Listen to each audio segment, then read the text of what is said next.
2003. Accapella is music without instruments. Vocal instruments. Yeah. It is vocal instruments. It's basically, you're too cool for instruments. Accapella could be any choir. It means with voice, I believe. It is with voice. Yeah. That's what it's Italian for with voice. I think so. You can like Google it at home. This one is Trash in Camp. Ryan Breslin on the beginning solo.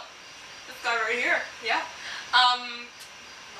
This one, you said you suggested this? I suggested this my freshman year because I actually heard an acapella version of it, and I thought that it would be an awesome song to do. It's Nick, NSYNC and Phil Collins, and it's from Tarzan, which was awesome.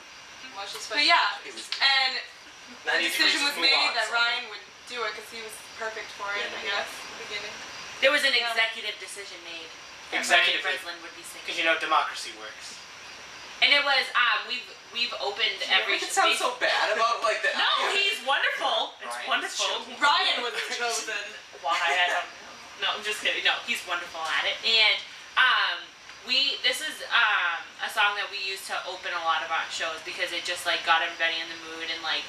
it was easy. It was a nice icebreaker. Yeah. It's fun. Yeah, it's a fun everybody song. knew it. Like classic acapella. Yeah, and that's what acapella is. It's fun. Right. This was also my first solo in Soundscape too. Yeah, this is 2006. Way back. Just like But we carried it up until till your senior year. This was one of our favorites too. Yeah, it was just fun every time. We like warmed up with this every single like. Once we knew it, and you could just dance around. And it was really easy to like hand on to people too Yeah, because it's really easy. there was, I mean, every other year after there's been at least like a couple people on every part, so it was really easy, and that's why in the video there's a lot of people singing it because like everybody knew it. It was really fun. It was easy to just hop right on. Yeah. It's good. So enjoying from Tarzan. Trash in the Camp. That's not. That way. Is it not much deep space for dreams? 1, 2, 3, 4. A day, ba-dum, babe, do bab do we, bam bab da ba boom babe ba we, balloon zap zap zap zap say da da, zap it up zip it up zap it up zap do da dee da, zap it up zip it up zap it up zap do da dee da, zap it up zip it up zap it up zap do da dee da, dee da dee do, zap it up zip it up zap it up zap da dee da, zap it up zip it up zap it up zap do da dee da, zap it up zip it up zap it up zap do da dee da, dee da dee do, woo, dee dee, scooter wee, scooter wee wee oh, scooter wee wee oh, dee dee, scooter wee, scooter wee wee oh, scooter wee wee oh.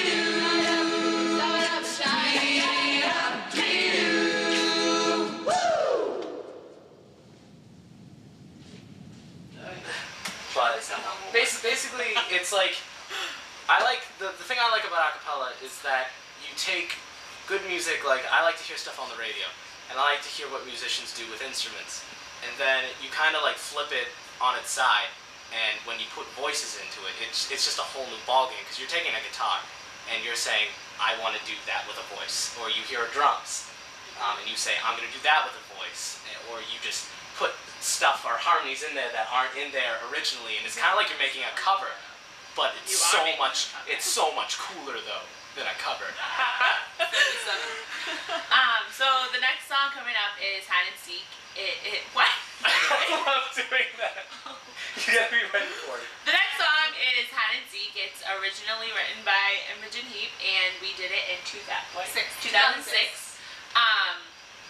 We had a lot of fun with this song. It was really nice learning it, and it was a little tough. It was hard learning it. One of the cool things about this song is that it is already a cappella.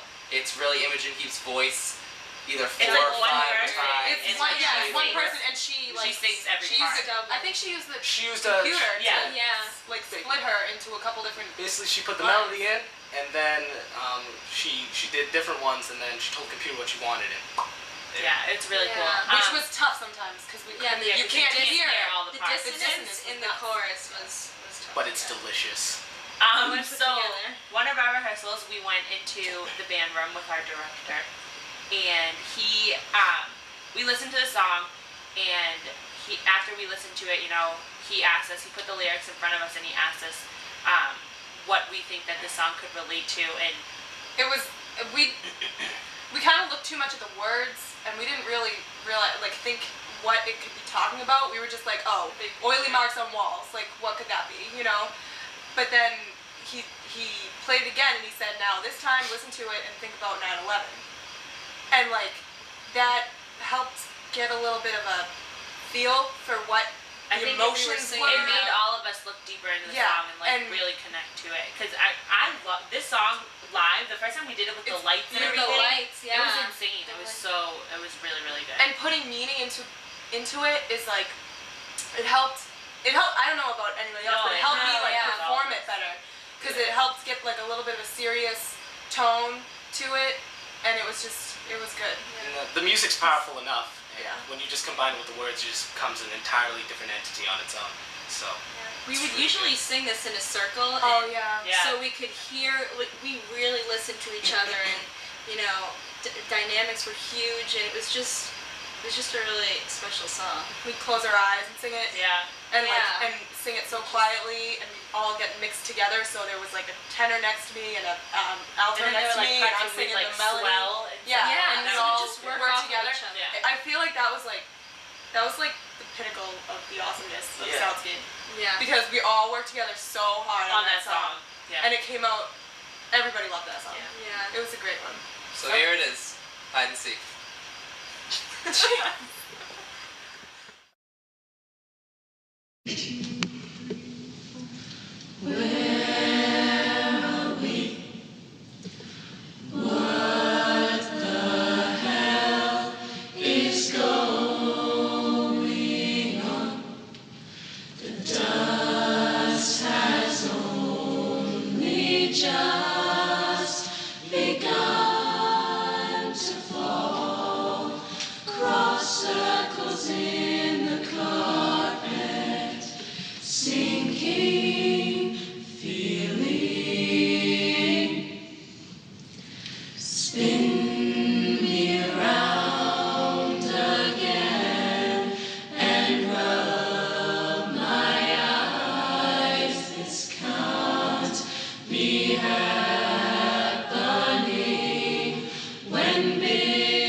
Just something to maybe, should we take a bigger pause between the verse and the hide and seek part?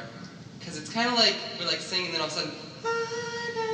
Oh, maybe we can. Oh yeah. Why don't you? I don't. Ryan. Still alive.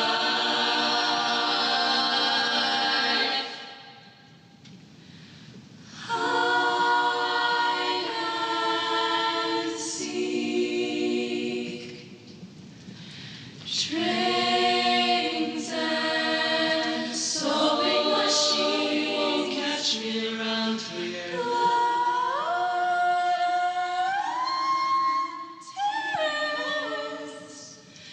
They were here first. Every single thing. It sounds like that too. A lot of things. We have a couple word problems. Of course it is, or because it is. Oh, I say of course. I see it. I say because. No, I say because it is. Because it I say is. because. If you guys say because it is, of course it is. What you say, that you only meant well, of course you did.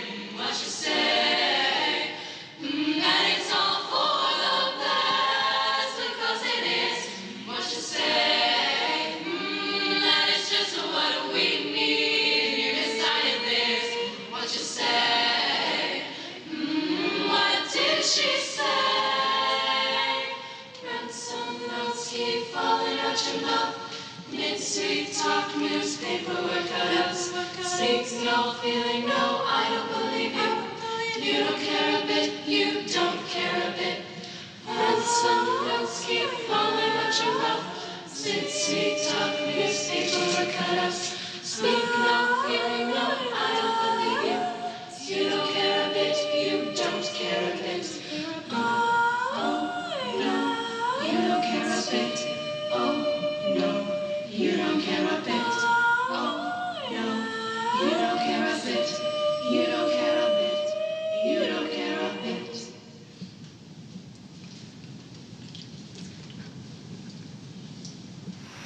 I feel like acapella is also like one of the more special genres and one of the more overlooked.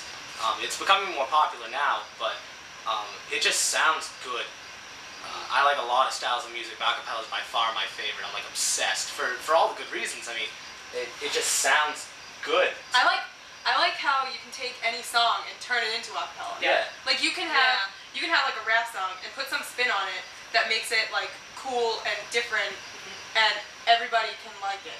You know? Yeah. No genre is safe. Yeah, It's really and you can take any song and just completely transform it into something that fits your group's personality, or you can like make your group do something different by just changing like a different song. Our next song is Superstition. We learned it in rehearsal because we were going to perform it with Ball in the House at their concert in the high school gym. That was the first time. That was the first time we met Ball in the House. And after that, we've probably sang with them 4 or 5 times after. And they've been awesome to us, really. So this is their arrangement of Superstition by Stevie Wonder. Stephanie Weymouth had a solo in it. It was a really cool song for her to sing. It was really jazzy, really deep. She has such a nice, beautiful, sultry voice. The song itself, when we come together with Ball in the House, sounds so cool because it's such a mishmash of everything. And then at Marchapellas, they did a Rihanna song combined with our song that we've learned together.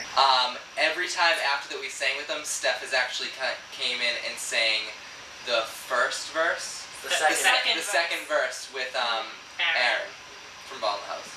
Fun fact! Fun fact for you! It's on a Snapple top. It only took us 1 take to record Superstition in the studio. And why? Because we're awesome. And for this good one looking. song. No big deal. And Because she's Stephanie was just great. Face the cameraman. Thanks to our amazing soloist. Must be Here we go. So here it is. Superstition. Here we go. Y'all ready? Here we go. Here we go, man. You ready? Here we go, man. Take 1.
experience with Soundscape was when I was in 7th grade, I believe. It was the first year Soundscape had been formed. It was either 7th or 8th grade, actually. It was the first year I saw Soundscape, and it was at the big vocal vertical choral concert that Wilmington used to have with all of the choruses at every age level, every public school. They all got together, and I watched Soundscape perform and said, when I get to the high school, I'm definitely auditioning for that group.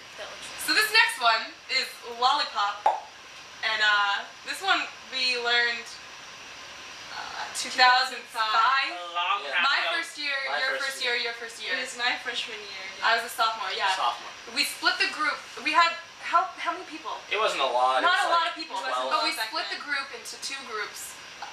I think, James, you... I did both. You did both groups, yeah. And we split the group, and one of them was all girls plus James, and the other group was just a mix. They did Still of the Night, and we did Lollipop, and...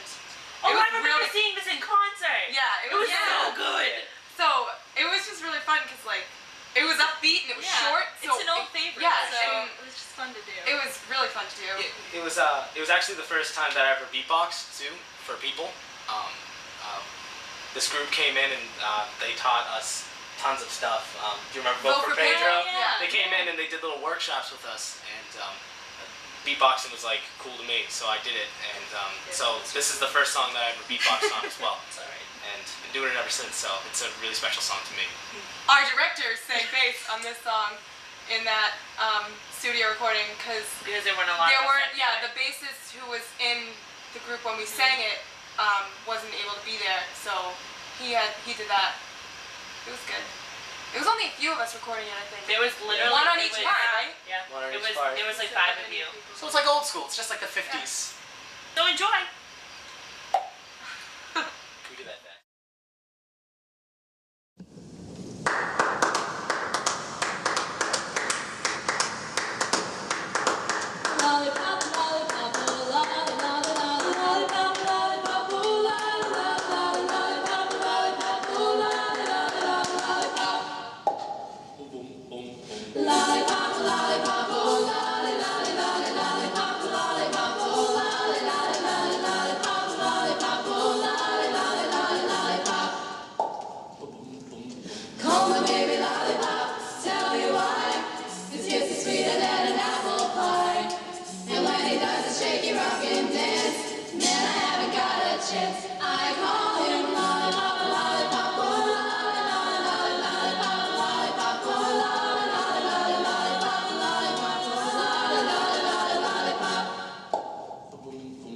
Sweeter than candy on a stick, huckleberry cherry alive.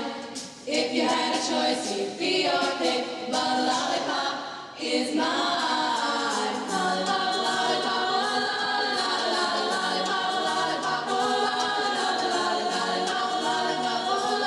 lollipop, lollipop. Crazy way it feels me, tell you why.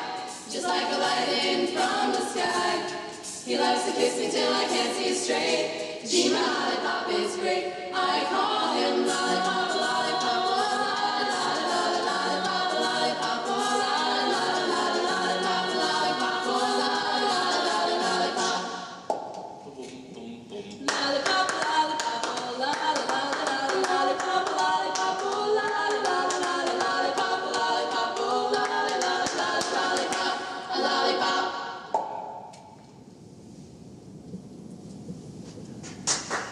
But yeah, Soundscape was a huge part of my high school life. We got to sing and use our voices in different ways that we had no idea we could do, and I just loved it. Like, I had taken voice lessons for years and never knew I could do any of this stuff, but Soundscape opened me up to that and then introduced me to the whole Accapella genre of music. Throughout the 2 years, I sang with amazing people, and I did a lot of fun work, and had a lot of fun, and I couldn't imagine my high school career without it.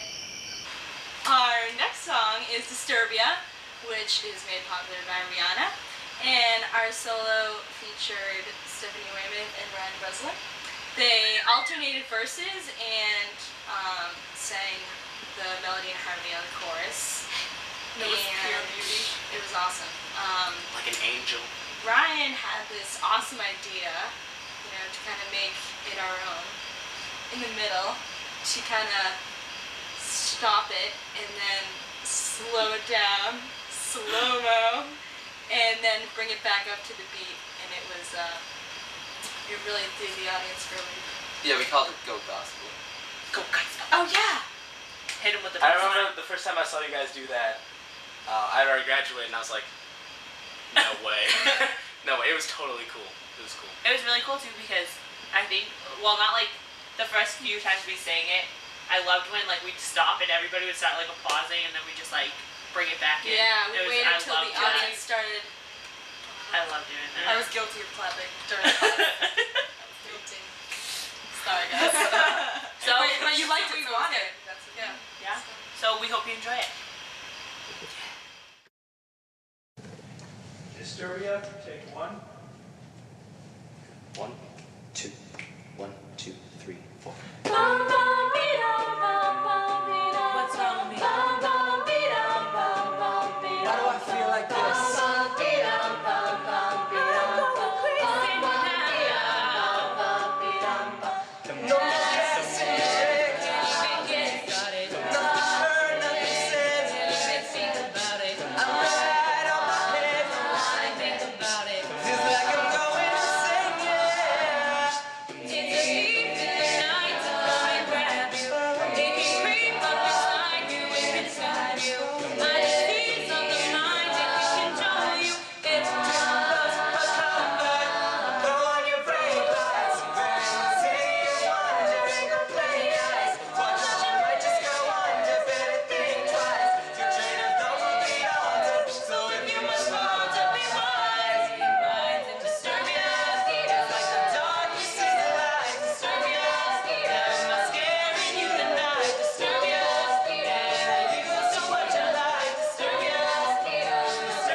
studio.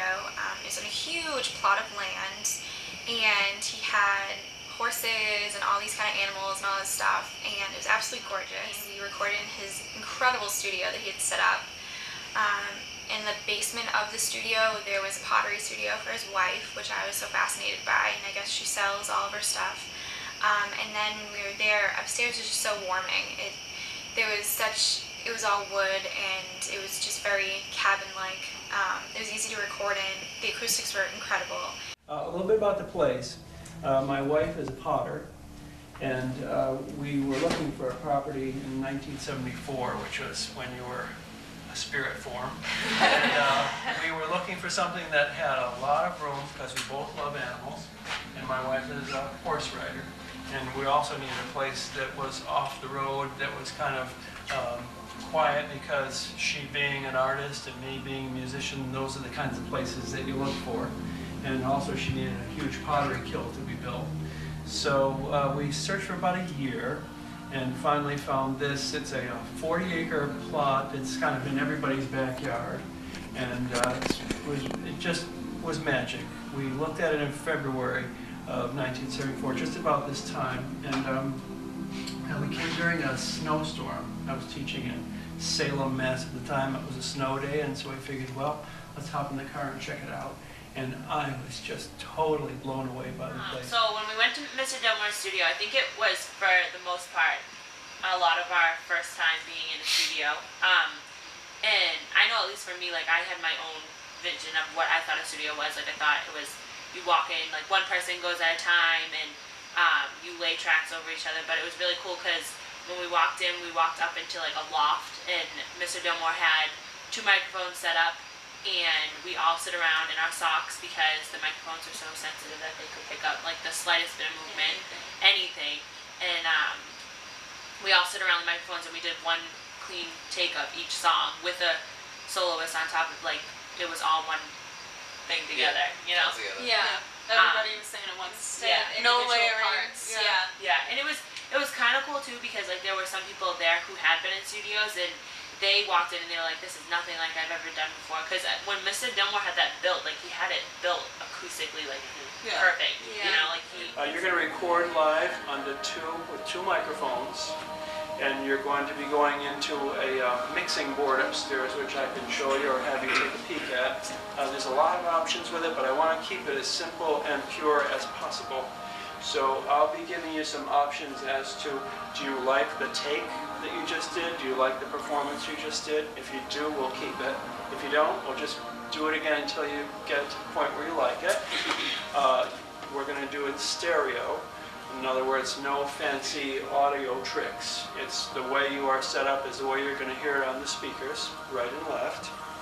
And I encourage you to make yourselves at home. You can wander downstairs at the break and see my wife's pottery. We recorded the CD over 2 days at Mr. Dilmore's studio. That was the thing he built himself, and he has a beautiful place. it's on its own street. Yeah, he has his own street. Dilmore Lane. A horse grabbed my shoulder. A horse in Wilmington. I like farms. And it was just a cute little loft. Everything, he made it really easy for us. We were able to take it in, 2 or 3 takes every song. And he was really patient too. Very patient. If we were like, that was awful, let's do that again. Yeah. He was like, okay. That was no problem. He made it clear what we had to do.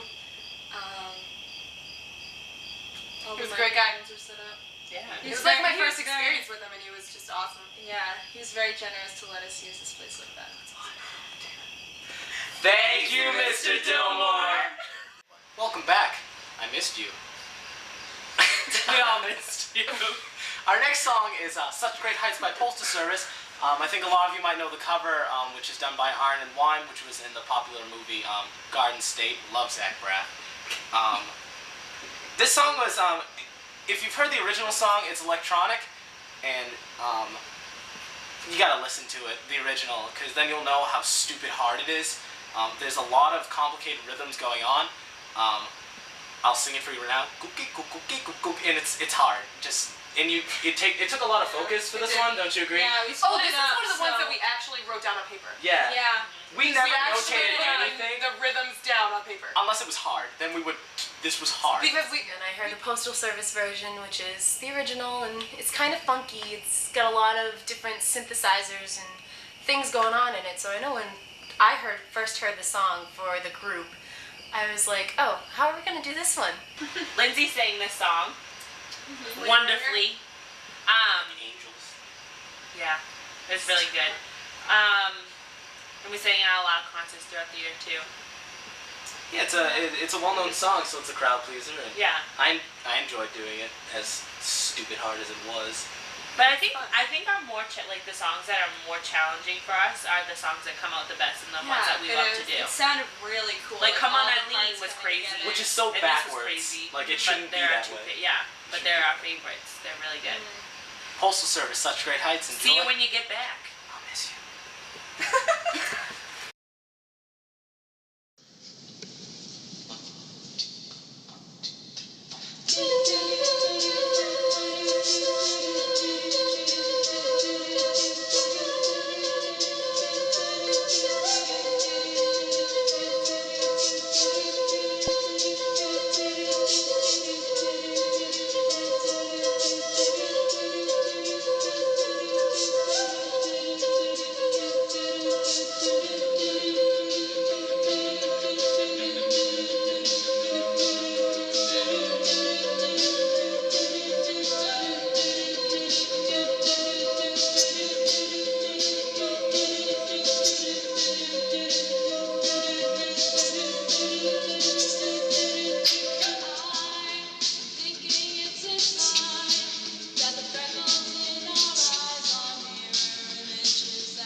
Yeah, it was really built for like live recording, like right when like bands come in and record it.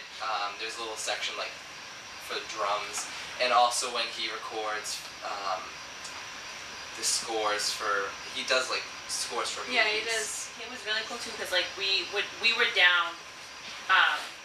One of my favorite parts of the thing goes because we were down in the like on the floor, and Mr. Dilmore was up in a small loft where the computers were, and we'd sing, and all of us would just at the end of every song, and we until he was like, all right, to be like, okay, and we were like, oh, at the end of every song, move.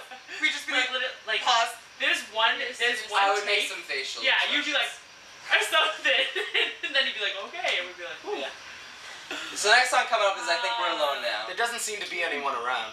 This song is a cover made popular by the 80s pop star Tiffany. Craig Bush introduced this song to us at band camp, and we really liked it so much that we wanted to do it in Soundscape now. Kristen Brophy's a soloist, and this was her last song that she did her senior year. A couple of us who overlapped from marching band into Soundscape thought, oh, this would be great to sing with Soundscape, and we can dedicate the song to Craig Bush because we're all so obsessed with it. Yeah, and it ended up becoming a song in Soundscape, and I ended up getting the solo for it. And originally I wanted to change a lot of the lyrics to perform at the jazz band concert to have to do with Craig Bush because he's the whole reason the song came to be in the first place, but I never got around to changing the lyrics. I kind of wish I did though, because that would have been pretty fun. So here it is, I Think We're Alone Now. Bow wow, bow wow, bow wow, bow wow, bow wow. I'm gonna kill you, Ryan.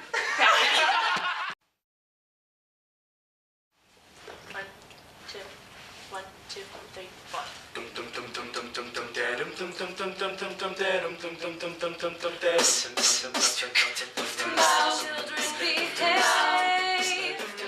That's what they say when we're together. Watch how you play. I don't understand how so we're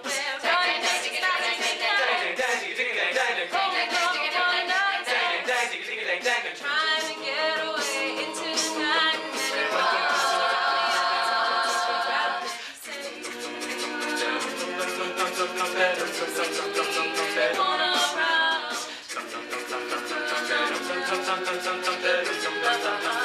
Only sound. Look at the way. We gotta hide about to it. Get what they say. We don't understand how so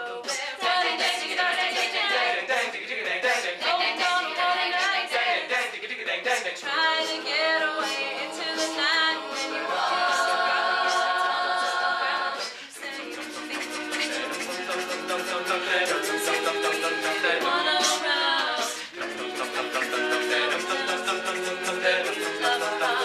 only sound.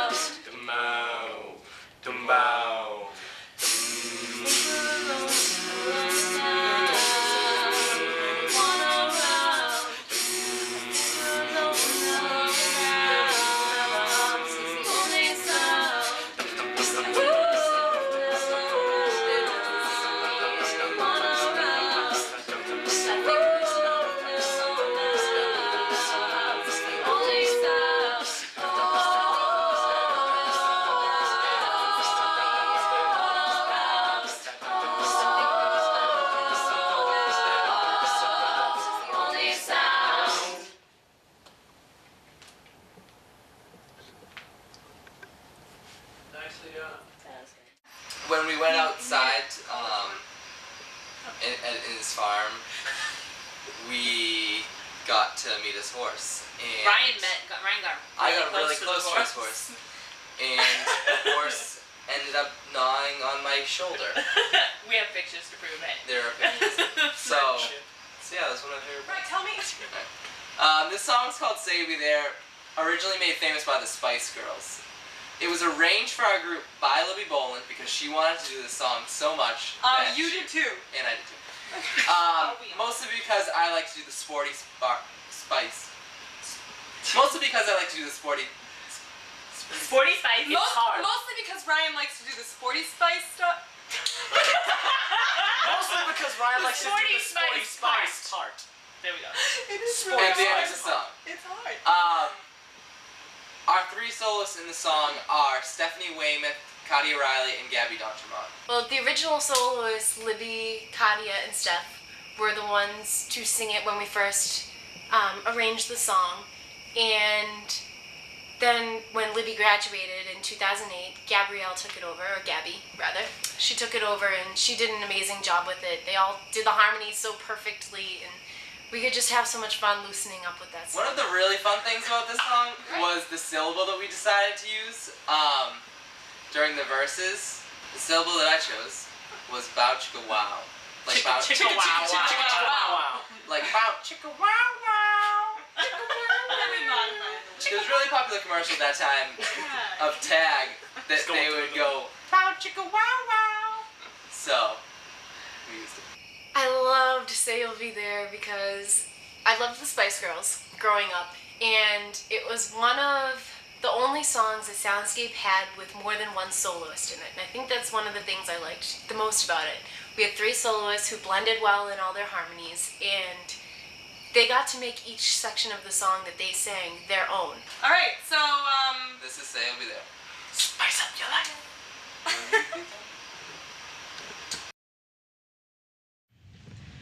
Like the low note, like the... Come in strong in the beginning. Okay, good. Say You'll Be There, take one.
Mitchell.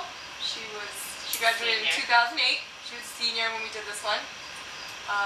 James, who did this? It was originally done by the Dexy Midnight Runners, and Save Ferris then did a cover of it. It was a ska version, which is pretty much like rock band, but with trumpets and more brass instruments. It was really cool. And actually, I was randomly searching music online, and I found an Accapella group that actually did a Save Ferris version. So they took it from Save Ferris, I took it from them. I took, they took, we all took, and came up with this arrangement with pretty much the entire group. So it was really great because it was one of the first arrangements that I attempted to do. You did a wonderful job. It was beautiful. It was great. You guys. But yeah. It was really tough to learn. Yeah.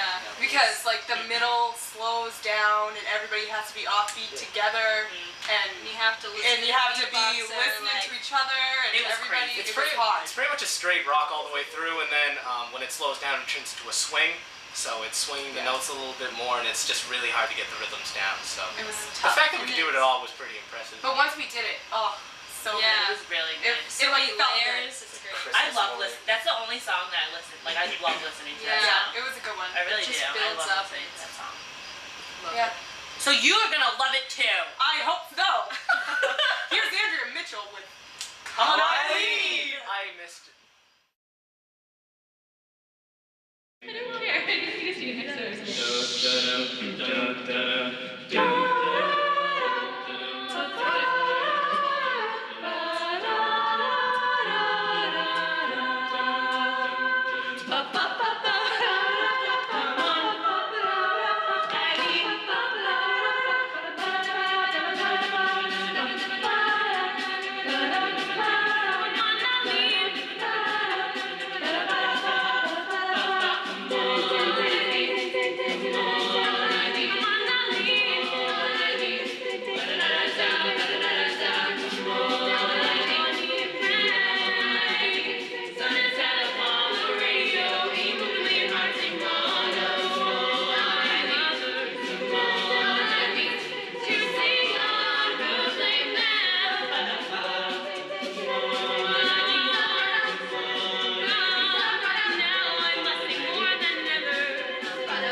together, we decided to have all the alumni come back, so it was 2003 to 2012, and throughout that, a lot of us had worked together, some of us hadn't, and we welcomed everyone, of course, with open arms.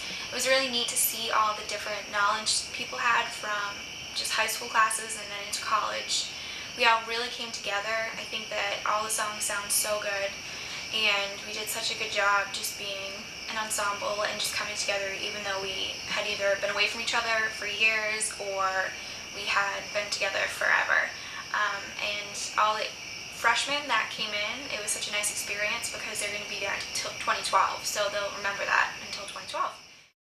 So one of the other songs on the CD is Blue Skies, which Soundscape sings at our spring concert every year. The alumni come up and they sing it with the rest of Soundscape, and it's a nice change, and we kind of have an homage to the Soundscape, like the original song. It was kind of Soundscape's #1 standard, and it was there every year at every spring concert that the high school would do, and we all had to learn it. That was a requirement for Soundscape, and we all had to kind of choose a part that we knew we would fit best on. I mean, that's obvious for any Soundscape song, but Blue Skies was so special to all of us that we had to learn it and make it perfect. The timing, the dynamics, everything had to be perfect. And I think that's why all of us liked it so much, because it was our baby. It was our pure perfection of acapella. Right? It's one of those choral songs that I think really showcases our blend. That's what it's all about. It was also one of those things where you were kind of like officially accepted into the group when you learned Blue Skies, because that was pretty much the first song. I know that it was brought down to me, and Ryan, it was brought down to Ryan, it was brought down to all of us, so it's really important. Yeah, I didn't learn it till about a week before the concert, so... It's a gorgeous, gorgeous song. The harmonies are so nice, and they sound so good. And it's nice because it is an ensemble number rather than a soloist. And I like those kind of songs because we all come together and nobody's more important than the other. We definitely have important parts in it. We have to hold it together. But it's one of those songs that is just so beautiful and so recognizable. And that's why we do it every year. So coming up next. Enjoy!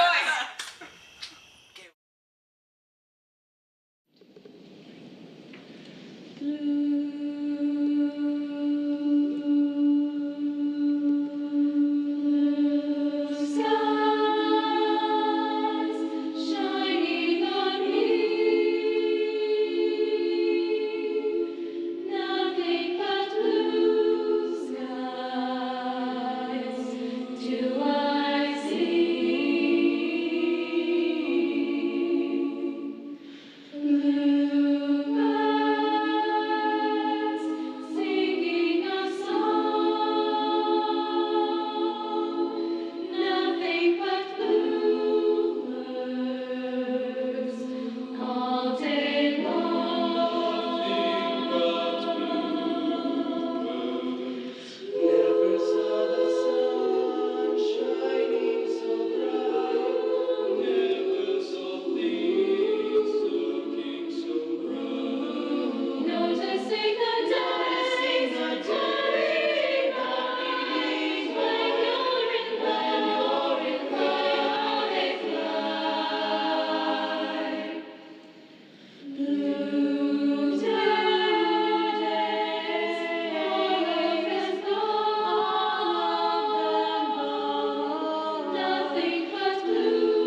The weekend itself was really cool because there were people from like the first Soundscape who went. Like that one girl was there from a Soundscape group way before any of us had ever been there, and it was really cool because alumni came back and present Soundscape members were there too. We hope her name's Jen. Is her name Jen? I hope. Oh. Well, no alternatives. She was there. It was really cool to like see, and then other people came up and listened to us, and it was just really fun, and it was nice to have like a ton of people there rather than just the normal 12 of us. Yeah. This next song is All My Lovin', which is a personal favourite of mine. It's done by the Beatles. Personal favourite? A personal favourite. Person. Can we take it? So it's done by the Beatles. In 2008, the movie Across the Universe came out, and it was pretty much like a Beatles musical sort of deal. And I feel like I'm listening to the Wiggles. And the Beatles really boomed, and because you know all music does things in circles, and it became a very popular thing, and that ended up being the theme of our cabaret. And Ryan ended up singing All My Loving for cabaret, and at the end of it, he walked up to me and said, "I got this Eagle Scout." What was it called? Fundraiser. It was a fundraiser. I believe the term is fundraiser, and it was called A Night of Song. Featuring Ball in the House. Featuring Ball in the House, who are really great. He asked me to arrange this for Accapella, and I knew the bass line. That's all apparently I needed, and the rest was done from there. So, go, watch it. Goodbye. Love. But please do write love, alright? 3, 4, close your eyes and I'll kiss you. Tomorrow I'll miss you. Remember, I'll always be true. And then while I'm away, I'll write home every day, and I'll send all my loving to you. I'll pretend that I'm kissing the lips I am missing, in hopes that my dreams will come true. And then while I'm away, I'll write home every day, and I'll send all my loving to you. All my loving I will send to you. All my loving, darling, I'll be true. Close your eyes and I'll kiss you. Tomorrow I'll miss you. Remember, I'll always be true. And then while I'm away, I'll write home every day, and I'll send all my loving to you. All my loving I will send to you. All my loving, darling, I'll be true. All my loving, all my loving, all my loving, I will send to you.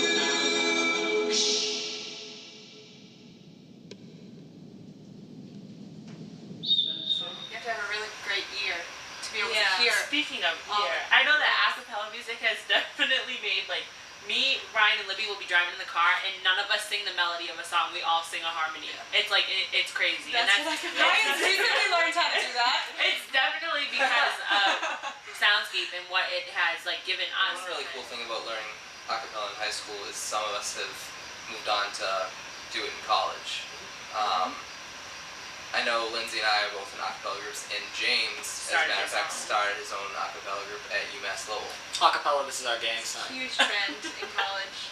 Yeah, So- it's a big thing, and the reason why we're able to do it now in college, and I know Steph's probably, because she's fantastic, is going to do it, because we did it in high school, we're able to do it now.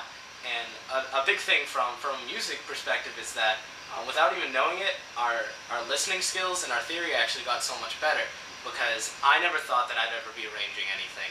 I don't know if Libby ever thought she'd be arranging anything, but in ways we all arranged because we all sat down at a piano at one point and plunked out a note and said that belongs there. And that's what arranging is. And so we all got a taste of that somehow, and to have that in high school, especially when we didn't have any theory or anything like that, that's huge. Absolutely huge. And that's the only reason why we can do it now. Libby and I graduated the year before, so it was like really good just to see everyone again and reconnect again with our family. Over the years. Family. And everybody, I remembered everything. That's you cool. never really forget it. Yeah, you never forget it. Which is weird. It is weird. We could probably sing stuff right now. Let's not though. We could.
Blue